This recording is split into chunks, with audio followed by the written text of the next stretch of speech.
जय श्री कृष्ण।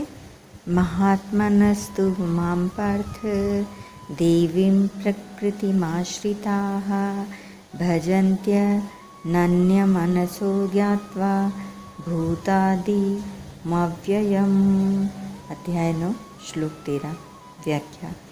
महात्मनस्तु मां पार्थ देवीं प्रकृतिमाश्रिताः। पूर्व श्लोक में जिस असुरी, राक्षसी और मोहिनी स्वभाव के आश्रित मूढ़ लोगों का वर्णन किया था, उनसे देवी संपत्ति के आश्रित महात्माओं की विलक्षणता बताने के लिए ही यहाँ तू पद आया है। देवीम प्रकृतिम अर्थात देवी संपत्ति में देव नाम परमात्मा का है और परमात्मा की संपत्ति देवी संपत्ति कहलाती है। परमात्मा सत है, अतः परमात्मा की प्राप्ति कराने वाले जितने गुण और आचरण हैं उनके साथ सत शब्द लगता है, अर्थात वे सद्गुण और सदाचार कहलाते हैं। जितने भी सद्गुण सदाचार हैं वे सब के सब भगवत स्वरूप हैं, अर्थात वे सभी भगवान के ही स्वभाव हैं और स्वभाव होने से ही उनको प्रकृति कहा गया है। इसलिए देवी प्रकृति का आश्रय लेना भी भगवान का ही आश्रय लेना है। देवी संपत्ति के जितने भी गुण हैं, गीता 16वें अध्याय के पहले से 30वें श्लोक तक, वे सभी सामान्य गुण हैं और स्वतः सिद्ध हैं, अर्थात इन गुणों पर सभी मनुष्यों का पूरा अधिकार है। अब कोई इन गुणों का आश्रय ले या न ले, यह तो मनुष्यों पर निर्भर है, परंतु जो इनका आश्रय लेकर परमात्मा की तरफ चलते हैं वे अपना कल्याण कर लेते हैं। एक खोज होती है और एक उत्पत्ति होती है। खोज नित्य तत्व की होती है जो कि पहले से ही है। जिस वस्तु की उत्पत्ति होती है वह नष्ट होने वाली होती है। देवी संपत्ति के जितने सद्गुण सदाचार हैं उनको भगवान के और भगवत स्वरूप समझकर धारण करना, उनका आश्रय लेना खोज है। कारण कि ये किसी के उत्पन्न किए हुए नहीं है, अर्थात ये किसी की व्यक्तिगत उपज बपोती नहीं है। जो इन गुणों को अपने पुरुषार्थ के द्वारा उपार्जित मानता है, अर्थात स्वाभाविक न मानकर अपने बनाए हुए मानता है, उसको इन गुणों का अभिमान होता है। यह अभिमान ही वास्तव में प्राणी की व्यक्तिगत उपज है जो नष्ट होने वाली है। जब मनुष्य देवी गुणों को अपने बल के द्वारा उपार्जित मानता है और मैं सत्य बोलता हूँ, दूसरे सत्य नहीं बोलते, इस तरह दूसरों की अपेक्षा अपने में विशेषता मानता है, तब उसमें इन गुणों का अभिमान पैदा हो जाता है। परंतु इन गुणों को केवल भगवान के ही गुण मानने से और भगवत स्वरूप समझकर इनका आश्रय लेने से अभिमान पैदा नहीं होता। देवी संपत्ति के अधूरेपन में ही अभिमान पैदा होता है। देवी संपत्ति के अपने में पूर्ण होने पर अभिमान पैदा नहीं होता। जैसे किसी को मैं सत्यवादी हूँ इसका अभिमान होता है, तो उसमें सत्य भाषण के साथ साथ आंशिक असत्य भाषण भी है। अगर सर्वथा सत्य भाषण हो तो मैं सत्य बोलने वाला हूँ, इसका अभिमान नहीं हो सकता। प्रत्युत उसका यह भाव रहेगा कि मैं सत्यवादी हूँ तो मैं असत्य कैसे बोल सकता हूँ। मनुष्य में देवी संपत्ति तभी प्रकट होती है जब उसका उद्देश्य केवल भगवत प्राप्ति का हो।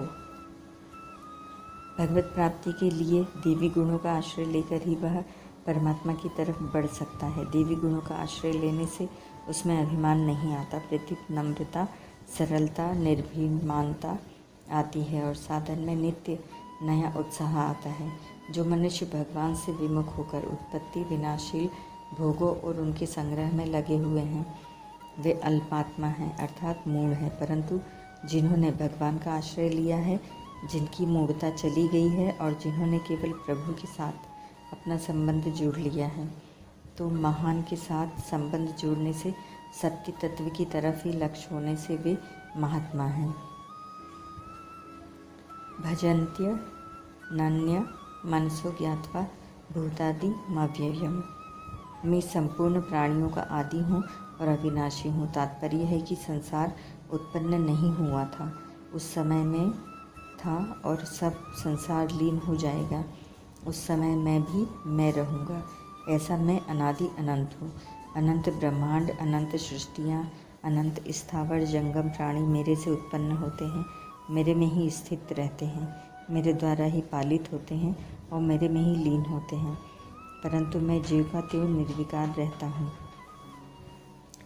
अर्थात मेरे में कभी किंचन मात्र भी कमी नहीं आती। सांसारिक वस्तुओं का यह नियम है कि किसी वस्तु से कोई चीज़ उत्पन्न होती है तो उस वस्तु में कभी कमी आ जाती है। जैसे मिट्टी से घड़े पैदा होने पर मिट्टी में कमी आ जाती है, सोने से गहने पैदा होने पर सोने में कमी आ जाती है आदि।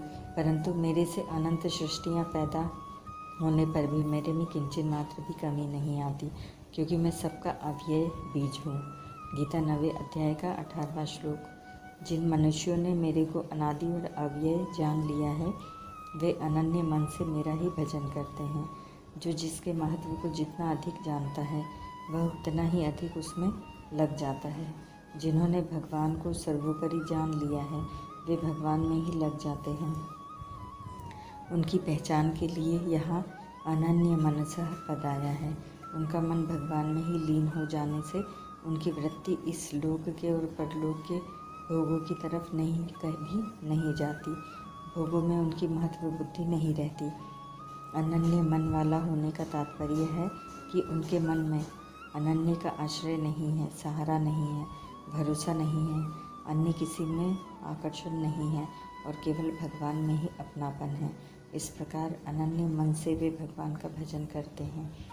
भगवान का भजन किसी तरह से किया जाए उससे लाभ ही होता है, परंतु भगवान के साथ अनन्य होकर मैं भगवान का हूँ और भगवान मेरे हैं ऐसा समझकर जोड़कर थोड़ा भी भजन किया जाए तो उससे बहुत लाभ होता है। कारण कि अपनेपन का संबंध भावरूप होने से नित्य निरंतर रहता है, जबकि क्रिया का संबंध नित्य निरंतर नहीं रहता।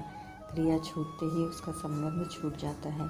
इसीलिए सबके आदि और अविनाशी परमात्मा मेरे हैं और मैं उनका हूँ ऐसा जिसने मान लिया है वह अपने आप को भगवान के चरणों में अर्पित करके शरीर, इंद्रिया, मन, बुद्धि से जो कुछ भी शारीरिक, व्यवहारिक, लौकिक, वैदिक, परमार्थिक कार्य करता है वह सब भजन रूप से प्रभु की प्रसन्नता के लिए ही होता है।